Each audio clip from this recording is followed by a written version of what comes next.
Okay. Welcome, everybody. I guess I'll start with the injuries. We have, as you noticed, Luke Gifford didn't play the other night. He has a hip problem that I would say the best way to describe it right now is still questionable. We'll know more as the week goes on. Antonio Reed re-injured his knee. We hope he's going to be okay, but I guess there's still a question mark there. Aaron Williams re-injured his neck. It's all soft tissue. We hope that he comes back and can play, but not sure right now. Eric Lee is going through the concussion protocol. Michael Decker is out indefinitely, probably for the season, and Tanner Farmer is out for an extended period of time with a high ankle sprain. Jalen Bradley actually also sprained his ankle. We hope that comes along so he can play this week. Zach Darlington was sick and missed the game. Hopefully he'll be getting better this week. And Ty Ferguson is out for an extended period of time. So that's kind of our list from there. Summarizing the game, it was obviously great for our team to win. It was all hard. It was, I think, the thing that we've been in and talked about so many times this year is games are won late, and you just have to keep playing.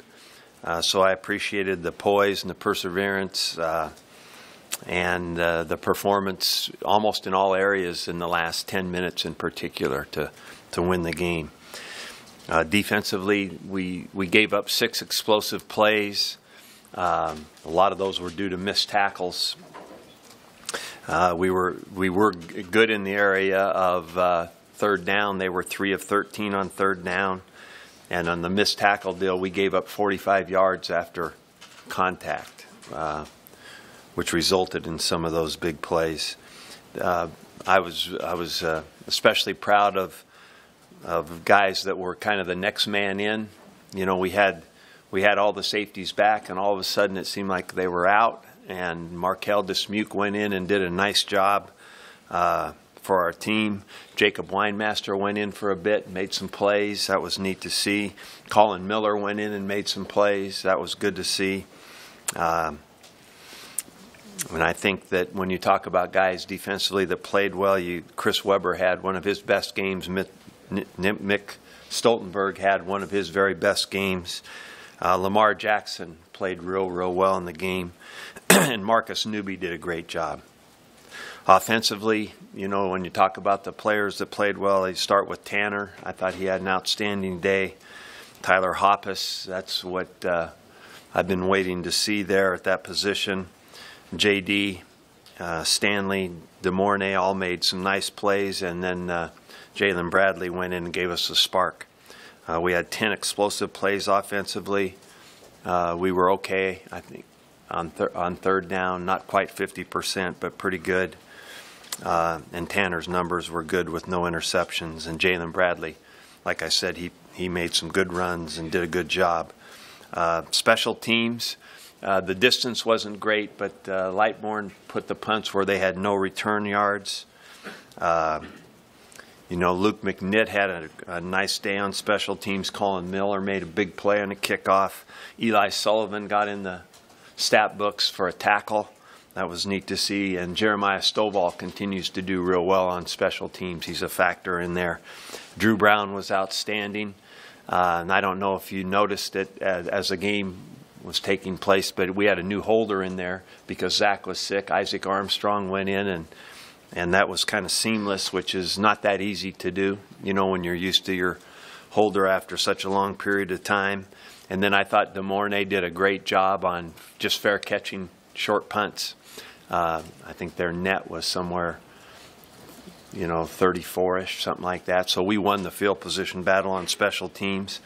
We're facing a Northwestern team that is a really good, solid football team. They have an experienced veteran quarterback that's now played a long time. Seems like he's been there forever.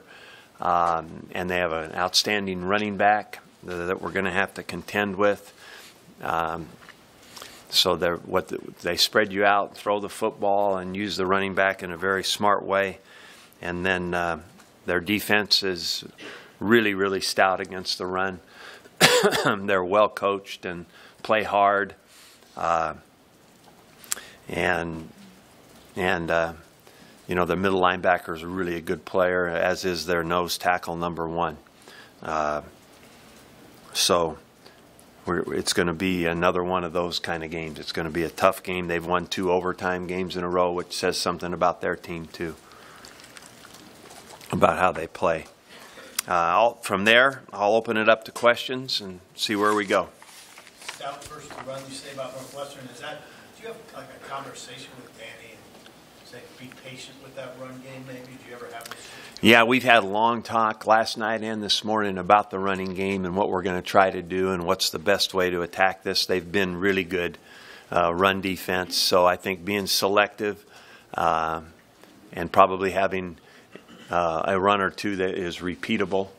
I don't think it's wise to have a whole bunch of stuff you try to execute against this defense. I think if we can get some balance going and some counter type plays going, curveball plays to what might be a base run or two would be good, but something that is repeatable that we can do, because you got to get a feel for them. They've been, all the teams, Wisconsin, Penn State have had, for a time, had a hard time finding the run. So we got to be very selective with that and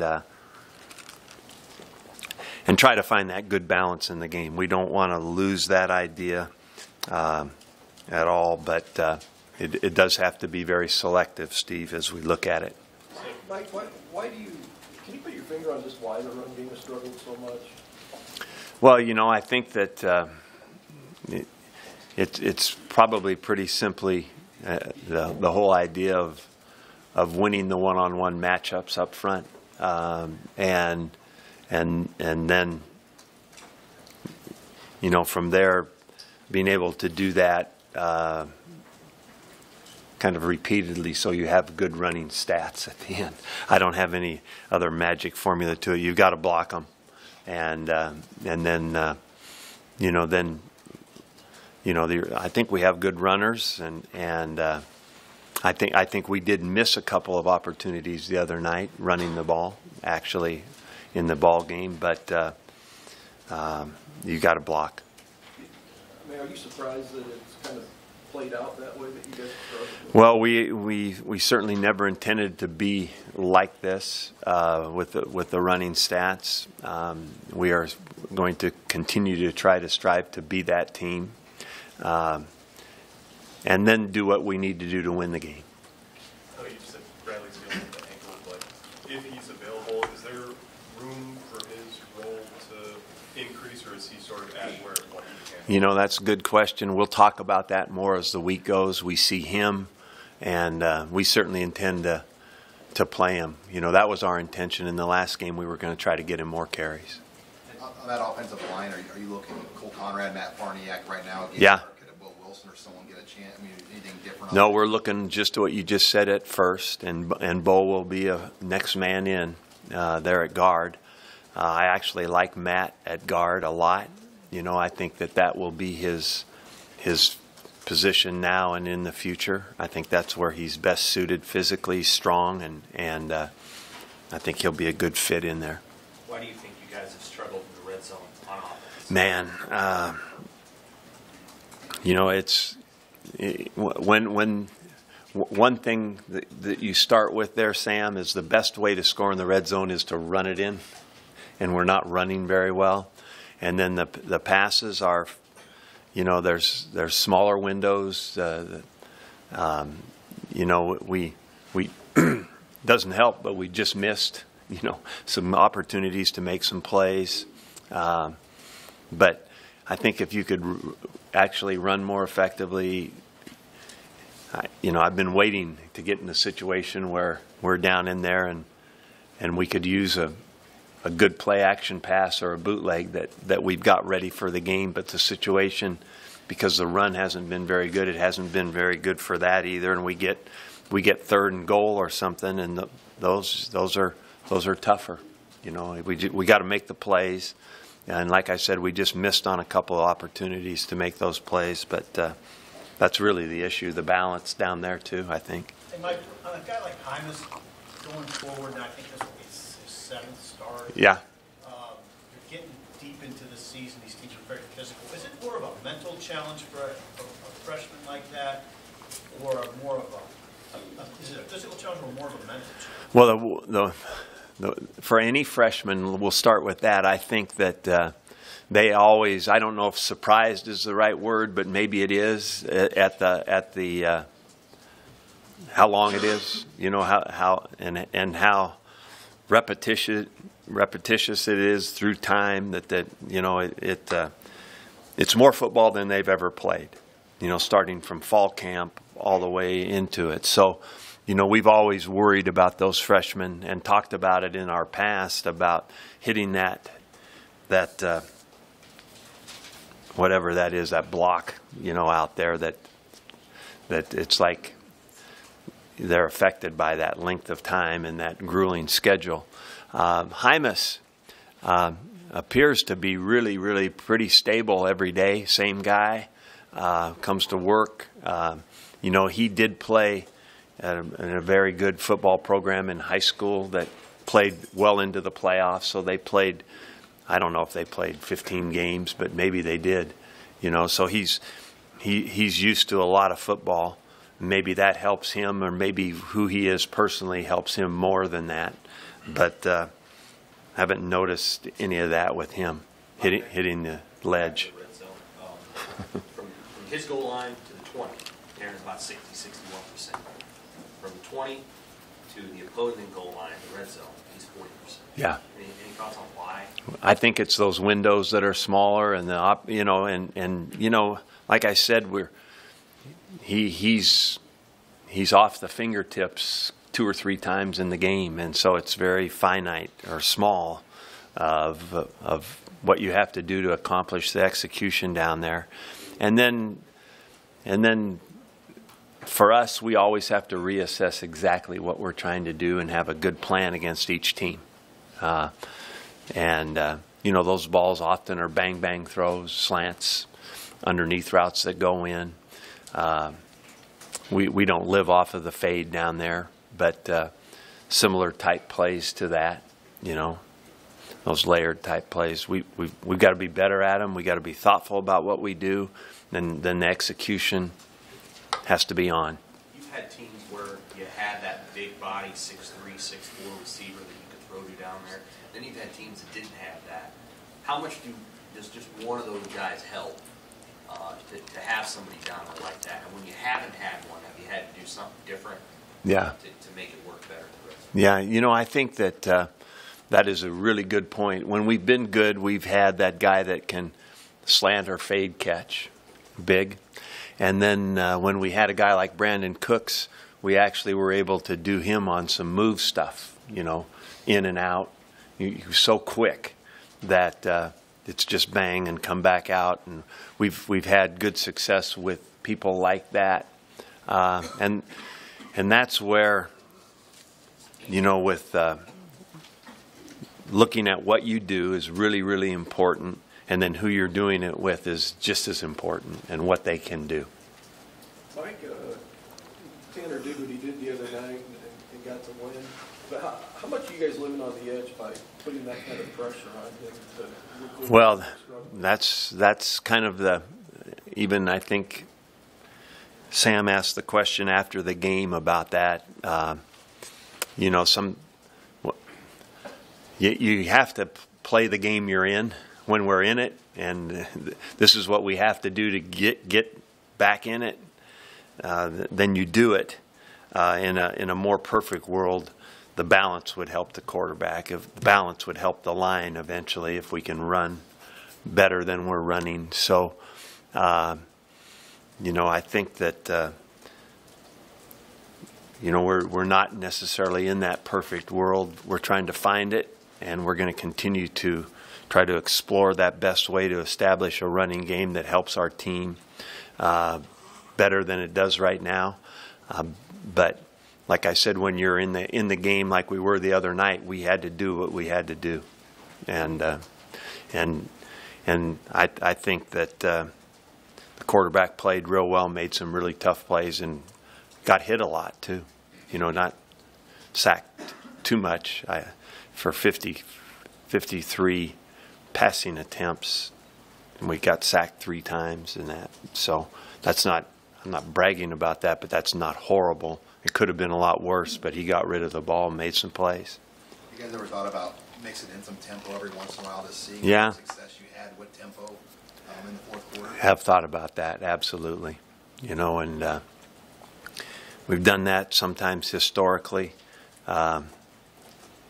We're okay built for it. You know, it's not like we can't do that, obviously, but you know, I have thought about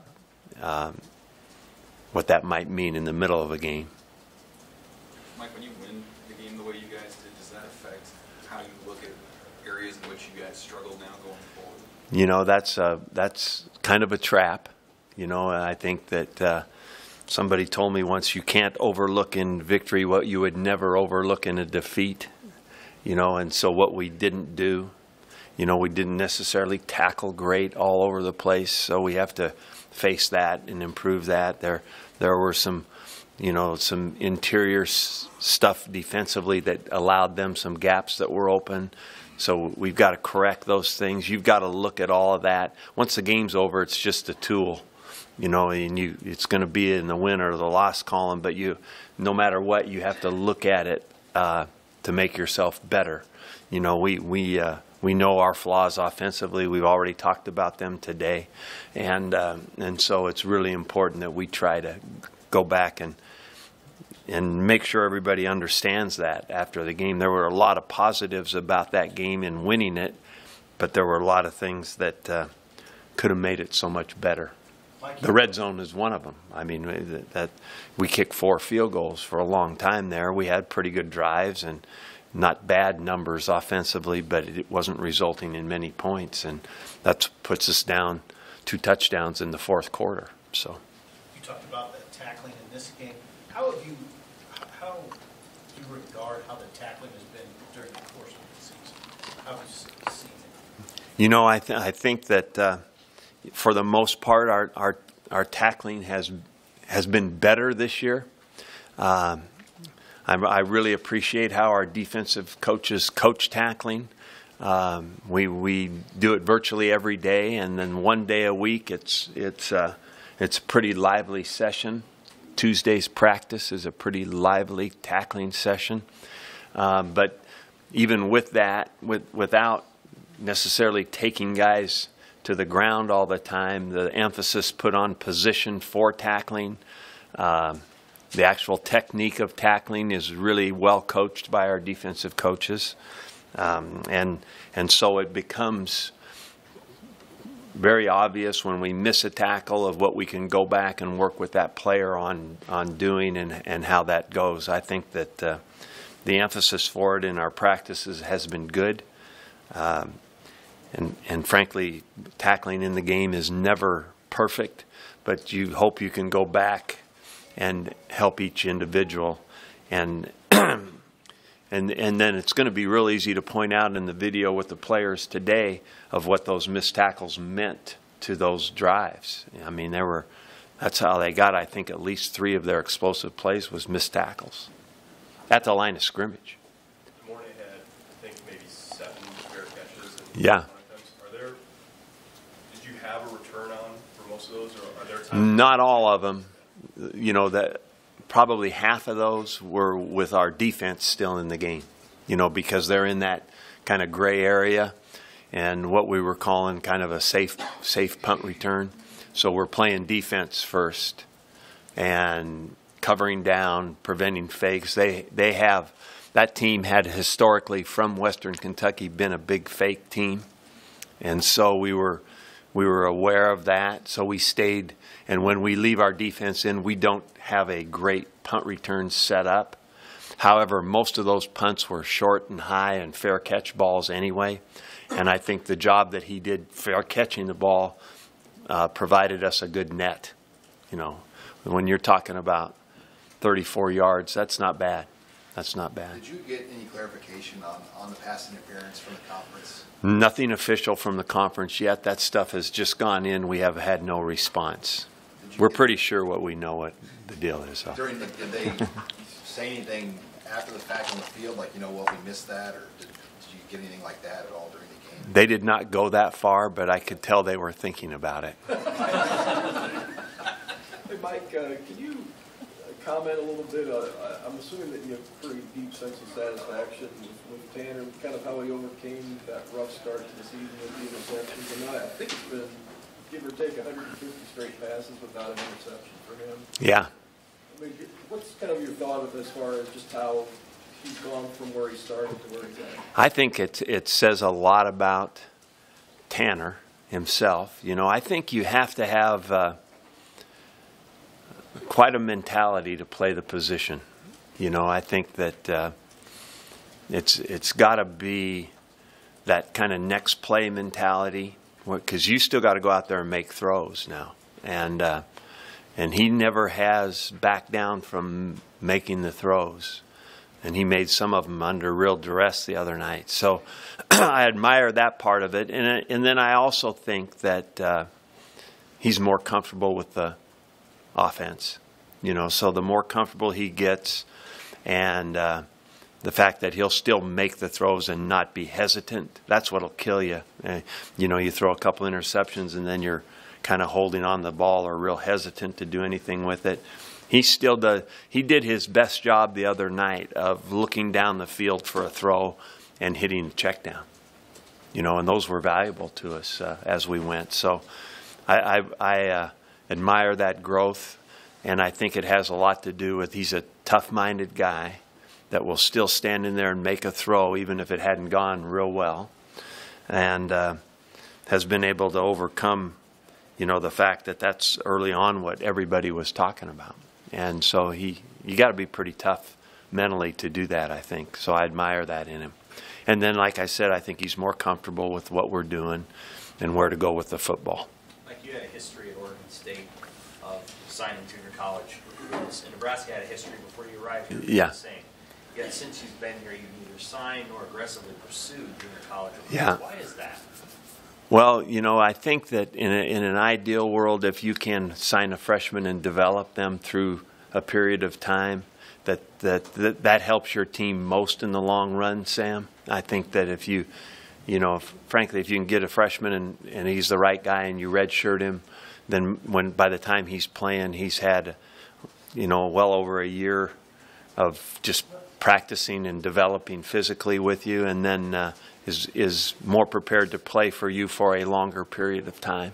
But you know, there are instances right now that we are looking at junior college players probably a little bit more, and those, I think, when we ever did that, you know, one year we hit it right on with 5 guys that really impacted our team, and it was sometimes that, you know, I think you're just kind of lucky when you get that kind of a year.